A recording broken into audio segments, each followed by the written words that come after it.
necesario saber qué cosa es el hombre, si existe realmente o todavía no existe. Conviene indagar con el propósito de saber. Federico Nietzsche, en su obra Así hablaba Zaratustra, dijo: ha llegado la hora del superhombre. El hombre no es más que un puente tendido entre el animal y el superhombre, un peligroso paso en el camino, un peligroso mirar atrás, todo en él es peligroso. Los alemanes, durante la Segunda Guerra Mundial, se entusiasmaron por la doctrina de Nietzsche. Desafortunadamente, el Führer, canciller alemán Adolfo Hitler, no supo en realidad interpretar la doctrina del superhombre. Más bien, el fondo místico de la misma lo utilizó para darle fundamento a la violencia. Entonces, cada policía alemán se sentía un superhombre. En cierta ocasión, el Führer, desde el balcón de la Cancillería del Tercer Reich alemán, dijo: conozco al superhombre, le he visto, es terriblemente cruel, yo mismo he sentido miedo. Bien sabemos que Hitler se había entrevistado con Gurdjieff. Incuestionablemente vio en Gurdjieff al superhombre. En otra ocasión se presentó en Berlín el hombre de los guantes verdes. Se decía tal sujeto poseedor de las llaves de Agarthy, la tierra subterránea donde vive el superhombre. Obviamente Führer le rindió culto a este sujeto. Investigaciones posteriores nos llevaron a la conclusión de que el hombre de los guantes verdes no era en modo alguno el superhombre, ni tampoco tenía en su poder las llaves de Agarthy, como suponía el Führer. Antes bien, este hombre era en verdad un embajador del clan de Dagdumpa. Bien saben los conocedores del esoterismo lo que es dicho clan. Los secuaces del clan de Dagdumpa son tenebrosos en un 100%. Poseen poderes hipnóticos tremendos, fuerza mental escalofriante. Pueden causar daños a distancia. Se trata de gentes dedicadas a eso que se llama mágica negra o hechicería vulgar. Así pues, en modo alguno, el hombre de los guantes verdes tenía las llaves de Agarthy, como lo suponía Führer. Sin embargo, Agarthy existe, no lo podemos negar. En Agarthy vive el superhombre. Agarthy es el reino subterráneo de la Tierra. Bien se sabe que la Tierra es hueca, aunque muchos geólogos lo pongan en tela de duda. En el Oriente, en el Asia, hay más de 500.000 de personas que conocen la entrada a Agarthy. Esas gentes por nada de la vida divulgarían el secreto. Obviamente, tales personas temen lo que pueda acaecerles. Ese reino subterráneo subterráneo no es una fantasía de Julio Verne. Tampoco es una leyenda sin fundamento alguno. Agartha existe, así lo afirman las gentes del Asia. Bien saben los antiguos que en Agartha vive el superhombre. Por eso el Führer alemán Adolfo Hitler suspiraba pensando en Agartha. Allí están, decía, los dioses arios. Desafortunadamente el Führer creía que solamente los germanos eran arios. Desconocía el Führer el hecho concreto de que todas las razas que actualmente pueblan la faz de la tierra, me refiero a la raza humana, es gente aria, de la tribu aria. Que en Agartha viven gentes descendientes de las primeras humanidades existentes en el mundo, eso es innegable, así es. Obviamente en el pasado existieron continentes antiquísimos. Recordemos nosotros a la Lemuria, enorme continente que otrora se extendía por todo el océano Pacífico. En la Lemuria vivió pues una humanidad de tipo superior. Diríamos que vivió el superhombre. Los lemures poseían el ojo de los lacértidos, un tercer ojo debidamente colocado en el entrecejo. La glándula pituitaria realmente sobresalía entre las dos cejas. Aquellas gentes poseían un tipo de visión extraordinaria. No solamente podían ver los 7 colores del prisma solar, sino que podían percibir en realidad de verdad la mitad de un Holtapanna. Un Holtapanna tiene 5,5 millones de tonalidades de color.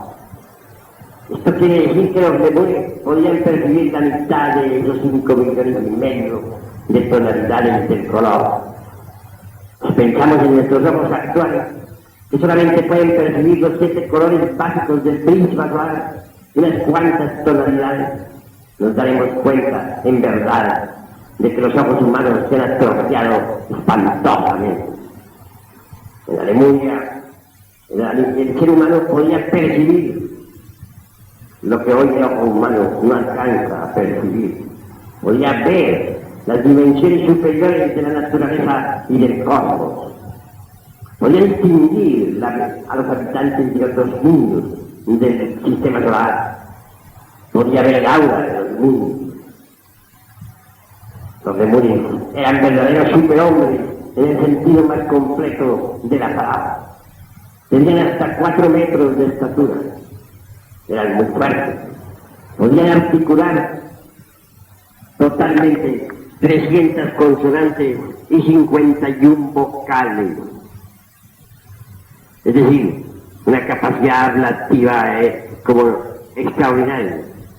La humanidad ha perdido actualmente esa capacidad ablativa. Ya apenas sí podemos utilizar las pocas letras de nuestro alfabeto. Vean ustedes cómo se ha degenerado la capacidad ablativa del ser humano. El olfato estaba extraordinariamente desarrollado. Los lemures habían llegado a su máximo de esplendor en cuestión de civilización. Tuvieron naves cósmicas que surcaron el espacio y con ellas viajaron a otros planetas del sistema solar.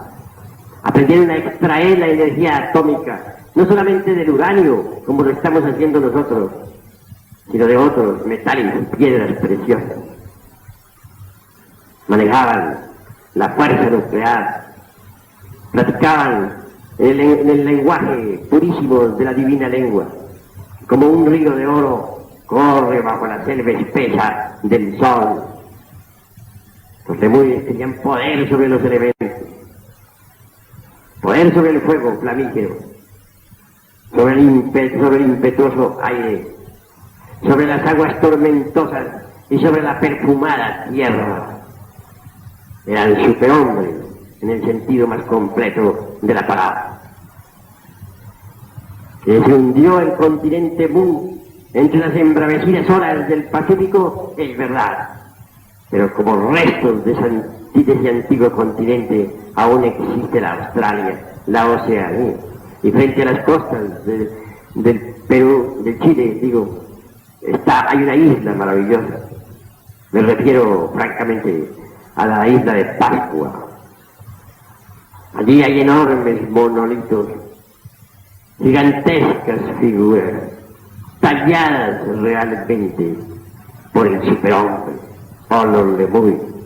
Las gentes modernas ni remotamente sospechan lo que significa esas esfinges misteriosas que gentes de un arcaico mundo labraron. Pues después del hundimiento del continente Mu, el cual fue desapareciendo a través de 10.000 años de terremotos y de incesantes maremotos, se surgió la Atlántida. Pero los sobrevivientes del continente Mu o Lemur aún existen, viven en Nagarti. Que esto lo crean las gentes, está bien, y si no lo creen, bien está. En todo caso, dijo Víctor Hugo lo siguiente: el que ríe de lo que desconoce está en el camino de ser idiota. Palabras muy duras, pero Víctor Hugo era un gran humanista. Cuando pronunció tales palabras, lo hizo con extraordinaria maestría. Prosiguiendo, diremos que surgió la Atlántida un día, la famosa Atlántida, en el océano que lleva su nombre, que allí también existió una portentosa civilización, millones de veces más poderosa que la nuestra. Nosotros nos sentimos verdaderamente orgullosos de esta nuestra tan cacareada civilización del siglo XX. Mas los atlantes fueron infinitamente más sabios. Tuvieron naves poderosas con las cuales viajaron a la luna, movidas por energía nuclear, millones de veces más perfectas que esos cohetes que tirios y troyanos en estos tiempos han enviado a nuestro satélite lunar. Con los cohetes atómicos los atlantes viajaron también a otros planetas del sistema solar. Realmente los atlantes fueron poderosos. En materia de trasplantes hicieron maravillas. No solamente aprendieron a trasplantar riñones, hígado, corazón, sino hasta cerebro. Así que los atlantes en materia de medicina realizaron prodigios. Los atlantes se guiaron siempre por los preceptos del dios Neptuno. Mientras fueron firmes y marcharon de acuerdo con tales preceptos, su civilización se hizo extraordinaria. Desgraciadamente se degeneraron. Utilizaron la energía atómica para la guerra, bombardearon ciudades indefensas y millones de seres humanos sucumbieron. Quienes crean que las bombas atómicas que actualmente existen jamás habían existido anteriormente, se equivocan. Los atlantes también fabricaron bombas nucleares. Y con tales bombas precipitaron pues la gran catástrofe que acabó con su continente. Un día cualquiera hubo una revolución de los ejes de la Tierra. Entonces los mares se desplazaron y se tragaron al continente Atlántico. Ese fue el diluvio universal. Así perecieron millones de seres humanos. Estamos en esta época del siglo XX. Nos encontramos cara a cara con nosotros mismos. Y nos preguntamos, ¿quiénes somos? ¿De dónde venimos? ¿Para dónde vamos? ¿Cuál es el objeto de la existencia? Terribles preguntas. Y muchos cohetes cruzan el espacio rumbo a la Luna, o viajan hacia Júpiter, o se dirigen hacia Marte. Dentro de poco tiempo, tirios y troyanos, gringos y rusos, enviarán un cohete a Marte.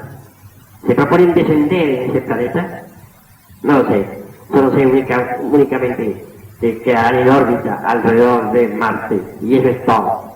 O así nos lo han hecho saber.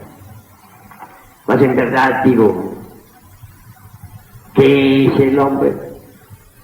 Hemos creado poderosos barcos que surcan los mares, pero no hemos sido capaces de crear una simple semilla vegetal con posibilidades de germinar.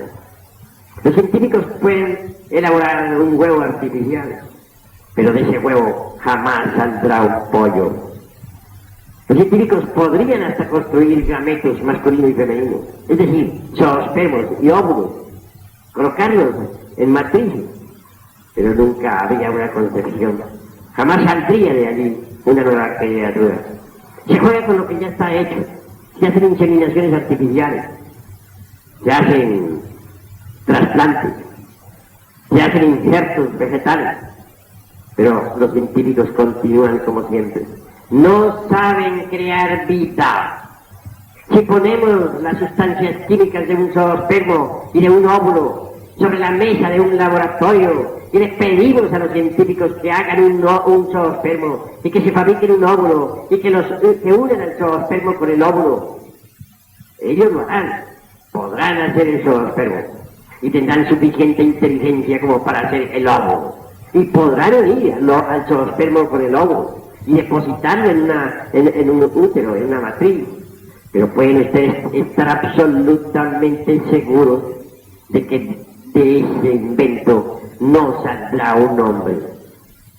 Ya don Alfonso Herrera, el gran sabio mexicano, honra de nuestro querido país mexicano, inventó la célula artificial. Don Alfonso fue el autor de la plasmogenia, pero realmente esa célula nunca tuvo vida, fue una célula muerta. Así pues, ¿en qué se basan los fanáticos de la dialéctica materialista? No han podido hasta ahora refutar la realidad divinal. Entonces, ¿cuál es su punto de vista? Yo creo que debemos remitirnos a los hechos, porque toda teoría es gris, y solamente es verde el árbol de doradas frutas, que es la vida. Los científicos no han sido capaces de crear vida. Entonces, ¿en qué basan su ateísmo? ¿En qué lo fundamentan? Realmente no han hecho sino levantar una torre sobre una base de arena. Bien sabemos que un edificio sin cimientos se va al suelo inevitablemente. Obviamente la dialéctica materialista no es más que eso, un paredón sin cimientos. Basta un leve empujón para convertirla en menudo sedimento. Eso es incuestionable, indubitable. Así pues, volvemos a la pregunta. ¿Qué es el hombre? ¿Existe? ¿No existe? ¿Qué somos nosotros? ¿De dónde venimos? ¿Para dónde vamos? ¿Cuál es el objeto de nuestra existencia? ¿Por qué existimos? ¿Para qué? Tendremos que estar trabajando todos los días, luchando por ganarnos el pan, sin saber el motivo de esto. Yo creo que vale la pena que nos detengamos un instante a reflexionar un poco. Obviamente, el cuerpo físico no es todo. Nosotros estamos llenos de anhelos, de preocupaciones, de ansiedades. Nadie lo puede negar. Eso es indubitable.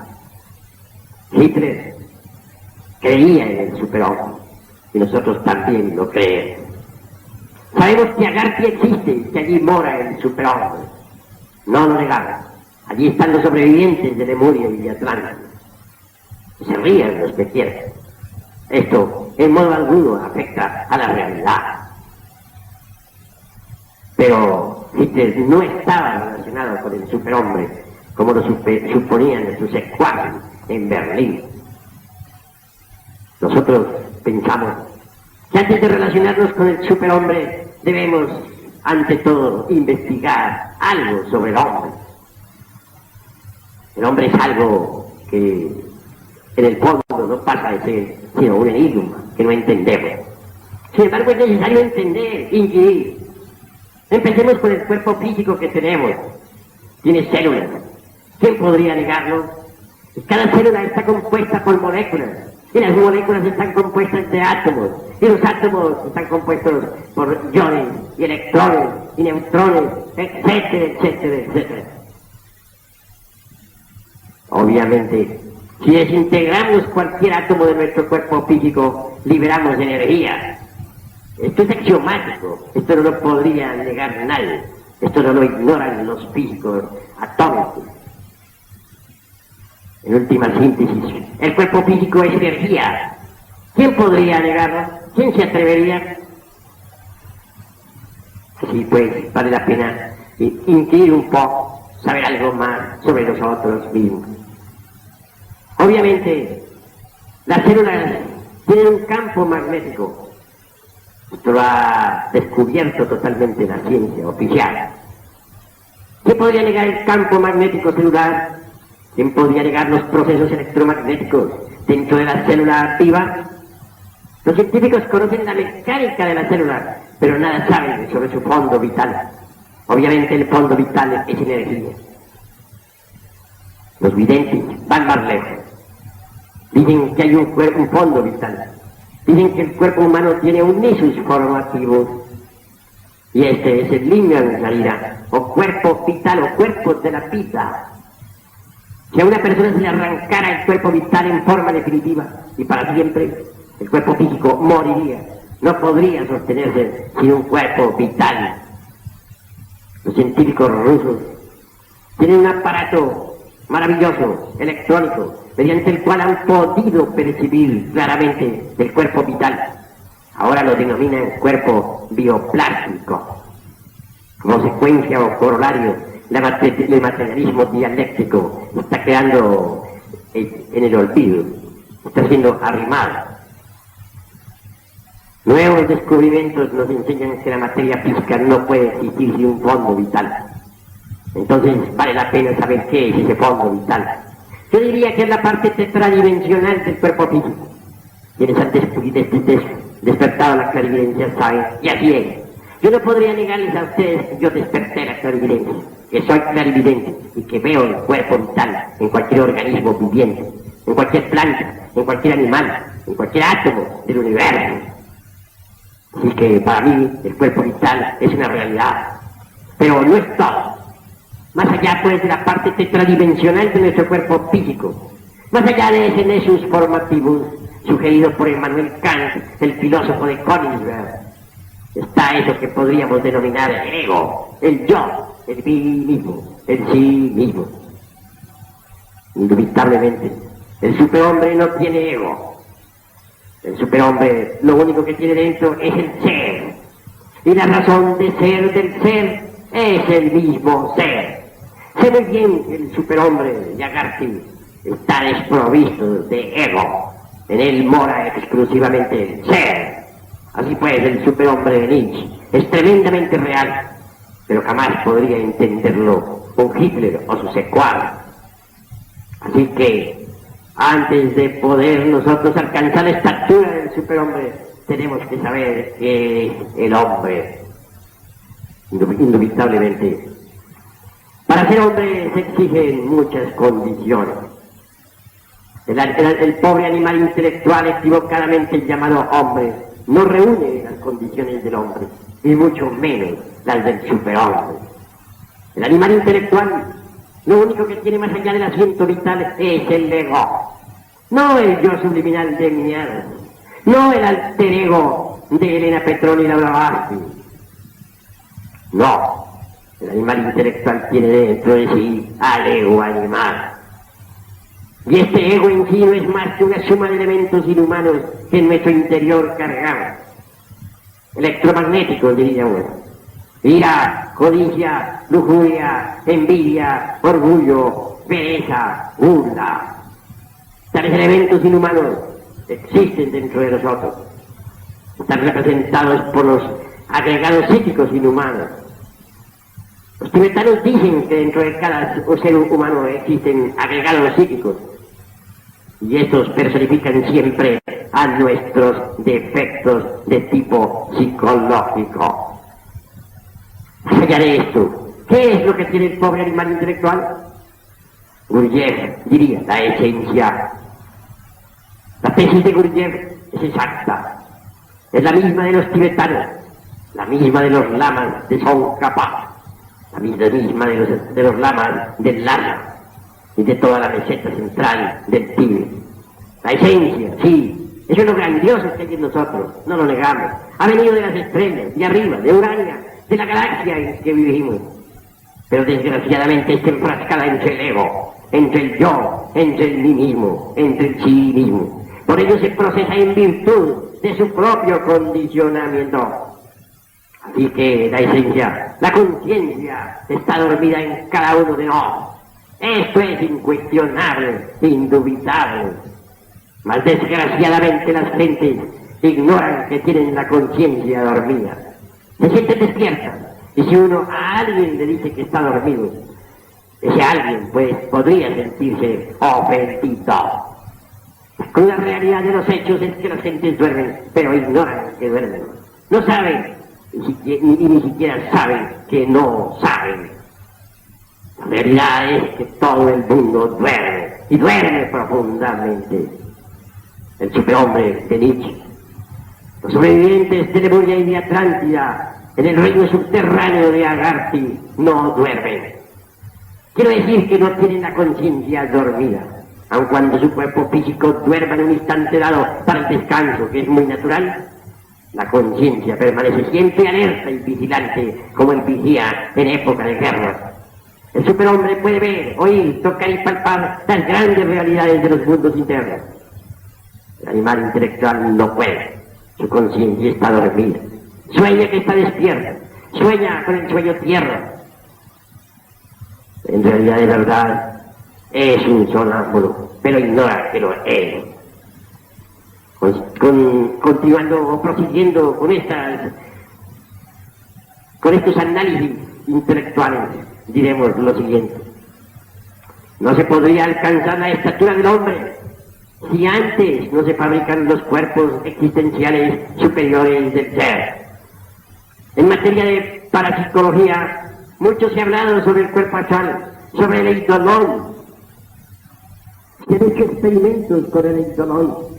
Se ha logrado alguna vez materializar el eidolon en un laboratorio, como lo hizo William Rock de Millville.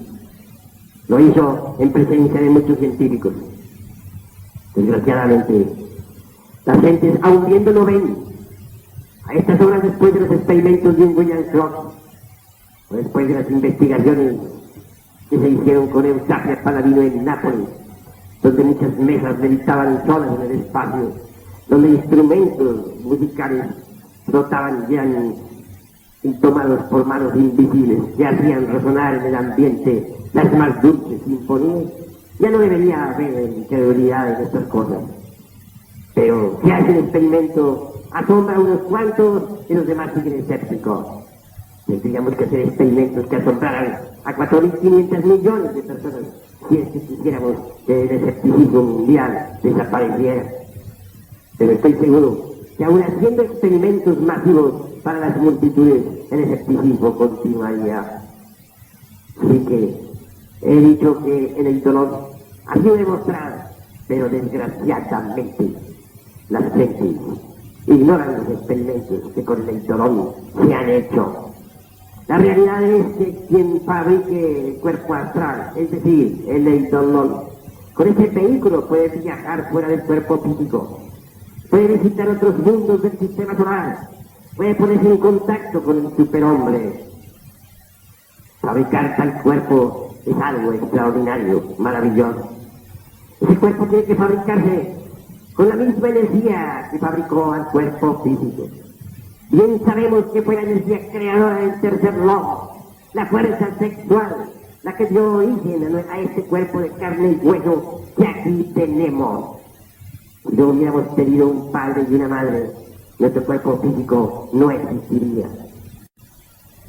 Cuando buscamos el origen mismo de nuestra vida, descubrimos que está precisamente en la conexión del Yin Yang Young. Fueron nuestros progenitores quienes nos dieron la vida. Así que con esa energía del tercer logos pasamos a existir dentro del tapete de la existencia. Con esa misma energía sexual maravillosa, con esa energía subliminal prodigiosa, podríamos perfectamente fabricar el cuerpo astral. Tal fabricación se haría dentro de nosotros mismos, en el interior de nuestro organismo, aquí y ahora. Ese cuerpo astral pertenece a la quinta dimensión. Quien lo fabrique adquirirá inmortalidad. Podrá viajar con ese cuerpo fuera del físico y dirigirse a otros mundos habitados. Con el mismo sistema, con la misma fuerza, con el mismo poder con que se nos dio la vida, podría darse de vida al cuerpo astral. Solo que tendríamos que conocerlo, dijéramos, ese pino artificio que los alquimistas medievales llamaron en su época secretum secretorum. Tal artificio ha sido entre líneas esbozado claramente por Sigmund Freud en su psicoanálisis. En todo caso, solo transmutando, dijéramos, el sagrado esperma que las gentes malgastan miserablemente en la fornicación, es posible dar vida al cuerpo astral, fabricar. Habría que sublimarlo, como si siguieran Freud, Adler, Jung y sus secuaces. Obviamente Freud fue en ese terreno del moderno, de la psicología y de la parapsicología extraordinaria. Ese profesor vienés hizo una innovación magnífica dentro del mismo terreno de la psicología de la época y llevó a la medicina hasta la cuestión física. Por eso Freud merece nuestra admiración. Sublimar la energía es posible. Nosotros tenemos métodos. Nosotros conocemos el secretum secretorum que permite la transformación del esperma sagrado en energía. Conseguimos tal transformación maravillosa que formará en nuestro interior el cuerpo astral. Con ese cuerpo podremos viajar, digo, a través del infinito. Posteriormente, con esa misma energía prodigiosa, podríamos fabricar un cuerpo mental individual particular para nuestro uso. Tal creación se realizaría, de hecho, en el mundo de la sexta dimensión. Si se fabrica un cuerpo mental, puede asimilarse los conocimientos universales, se vuelve receptivo en gran manera, puede realmente penetrar en el mundo de la mente cósmica. Si nosotros tenemos una mente particular para pensar, también es cierto y de toda verdad que el planeta Tierra tiene una mente mundial. Quien logre fabricarse el cuerpo mental mediante la transmutación de la energía creadora podrá entrar en verdad en el mundo de la mente planetaria y conocer las maravillas del universo. Mucho más allá del mundo de la mente está el mundo de la voluntad consciente. Las gentes son víctimas de las circunstancias. Todo les sucede por accidente, aunque también se procesa la ley del karma o de causa y efecto. Las gentes no saben promover nuevas circunstancias, son víctimas de ello.